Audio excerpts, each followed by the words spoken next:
When I first started with the club, they were a motorcycle club.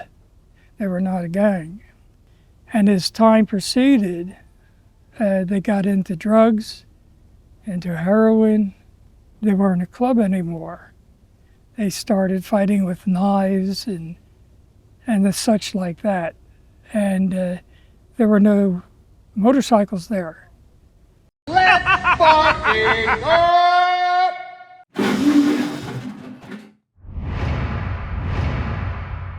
Well, I'm John the Bum, John Hyde, just some names that were given me through the club and through my time and my experiences. I was a member from about 1960. When I first started with the club, they were a motorcycle club. They were not a gang. And as time proceeded, they got into drugs, into heroin. They weren't a club anymore. They started fighting with knives and the such like that. And there were no motorcycles there. Well, George and I, we lived in Philadelphia, outside of Philadelphia.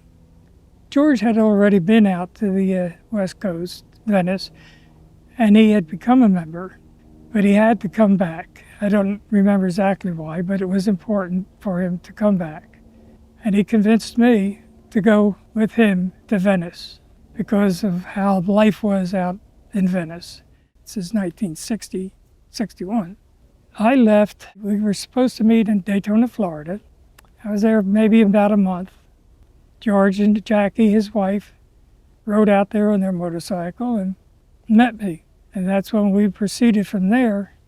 So we got on that highway on the old 10 before they built the new Interstate 10. Went through Louisiana and all. People were really nice, friendly. They liked to have a good time. And we ventured into Texas. Texas was the place. We went into Beaumont on a Sunday. There wasn't a person in the city. There wasn't a person driving on the streets. There was nothing. The only thing that was open was Western Union. But that's all we really needed because we had left money behind with parents. And as we needed it, they would send it out. So we would have money to travel.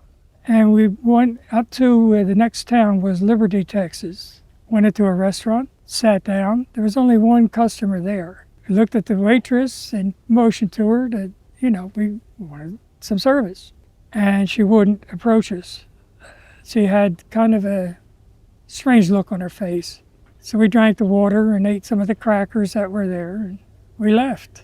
Started down the highway, and I noticed George wasn't by me because he wasn't back of me, and I looked around, and I noticed that 2 Texas Rangers had him pulled over. The eyes of Texas are upon you. So I pulled over. One of them came walking up to me. So this Texas Ranger, he walked up to me and he says, "Do you have a gun too?" And I reached in my jacket and I pulled out my .22. And I shouldn't have done that. It really scared the Texas Ranger. He turned white. And so I just dropped it on the ground and I told him, no, I do have a gun. I wasn't going to shoot. Well, in Texas, you're allowed to carry a gun loaded if you're a traveler. And he walked me down to where my George was, and they arrested us. And the reason they arrested us, in George's tool bag, he had a knife. It's illegal to carry the locking knife, even if it's in a tool bag. So we went to jail. We went to the court. We walked into the judge's chambers, and the judge had his foot up on the desk, and he looked at us, and he said, "What are they here for?" And they said, "A knife," and he sentenced us. But he put us in jail for a month, and he cut us loose in hurricane season. They didn't lock up George's wife, Jackie. She had to defend on her own. She found a girl to live with, and everything was okay, but George found her. And we started to take off where we left off, in Liberty, Texas, same place. George says, "We're not going to be able to make this run through Texas And he took his pistol, because they gave it back to him. And he says, I'll meet you in Venice. And he gave me his colors so I could introduce myself to the club when I reached Venice, because they didn't know me or anything about me. And that's as far as I went with George. Well, apparently they knew there was a traveler coming, because every town I went through, I was sentenced for whatever crime there was in that 5 days for that week. They would sentence me, put me in jail, and they cut me loose. And they would always tell me if I came back to Texas, I would have to serve the remaining time and be sentenced again for whatever happened.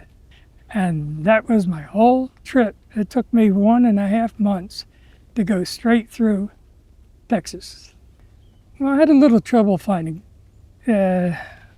Venice. Of course, I never had a map. I just followed the sun. I went up and down the coast a little bit. There was one little road I went on that it's hard to forget. It was in San Pedro in the water, and there was no bridge. There was a pontoon bridge, and I had to ride over that. But I went down into Long Beach, and I talked to some people. I saw a motorcycle, and they directed me to where Venice was. So I headed up the coast. That was Coast Highway. Found Venice. And I knew when meeting night was. It was on a Thursday night. George had told me when to go. So I found the Saucy Dog where everybody hung out. So I waited there, and about the time, there was nobody in there. So about the time where I thought they were going to have their meeting, I put George's colors on because I could not find the Straight Satans. I figured that they'd find me. Some guys came in and sat down, and this short guy, I found out later who his name was, he walked up to me. He said, "Hey, take those off." And I said, "No, who are you?" He says, "I'm Shorty. I'm a Straight Satan." I immediately took those colors off and said, "These are George's. This is to introduce me. I'm a Straight Satan, and you don't know it yet." And we had a little talk around, and they invited me up to the club. And they voted me in as perspective that night. And that's how I met them. The way I became a member was they usually you go through an apprenticeship of a sorts. Do this for me and do that for me. And that's just not how they felt. I was a Straight Satan. I was the same as them, and I knew it. They just didn't know me yet. So a club member, Steve, told me what I had to do for him. He wanted me to go steal a motorcycle and bring it to him. I said, okay. He didn't really tell me to go steal it. He told me he wanted a stolen motorcycle. And I had met this other fella. I think his name was John. It's hard, or Jay. He was always kind of a wise guy, liked to make jokes. So he says, "I know where there's a motorcycle." And it wasn't a Harley Davidson, what was expected. It was an English bike. And you're not supposed to steal out of Venice. But it was in back of the Saucy Dog, chained to a pole. So I told Jay, "All right, go get it." So Jane cut the lock and chain. I told him where to take it, and I followed him. So I put the stolen BSA into the house and waited for Steve to come home. And he came home. He says, "What's that?" And I said, "That's your stolen motorcycle." He said, "But I told you to steal a Harley." I says, "No, you told me to get a motorcycle." "I don't want a BSA." I says, "Well, you should have told me." He said, "Well, how did you get it?" I said, "Jay stole it." "Well, I told you to steal it." "No, you just told me to get a stolen motorcycle." He says, "Well, where did you get it?" I said, "In back of the Saucy Dog." He said, "In back of the Saucy Dog, you're not allowed to steal bikes from around there." I said, "You didn't tell me that." He said, "Well, whose is it?" I said, "It's a cop that lives upstairs." Ha ha. They never asked me again to be a perspective. On the meeting night, I went in, I walked in, took my colors out of a box, And that's how I became a straight Satan.